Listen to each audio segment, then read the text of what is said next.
毋过，即届民进党的总统初选临时来改规则，是毋是会对民进党内未来的团结整合带来后遗症呢？等一下，咱会继续来报上。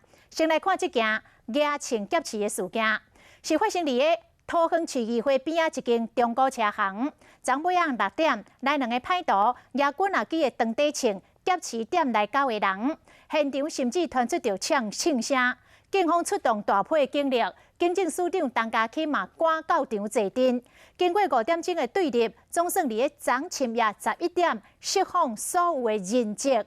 这个嫌犯嘛交出着枪械来投降。来看昨暝状况。快逃啊！你再躲开来！快逃啊！防守区内面有民众走入去，随后警方骂。遮侪警察拢举枪，规个桃园市议会头前的路拢封起来。伫个昨尾暗5点50分，有一间中古车行，有2个嫌犯向走入去，手举几啊支长底枪，甚至有炸手榴弹、炸药等等，都被说是小型军火库。当时店内9个店员拢被劫持。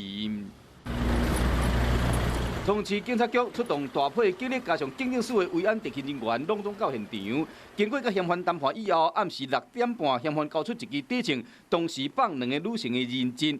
警方嘛应嫌犯要求，找嫌犯的某甲因老母到现场，想要到暗时8点42分，现场向有枪声。9点18分，又搁出现连续的枪声。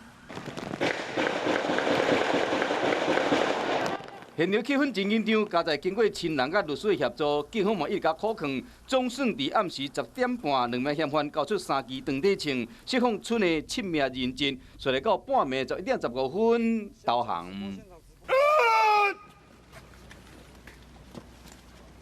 这个整个过程当中，我们的一个策略就是要让它软化，不会造成我们的威胁，而且造成人质的威胁。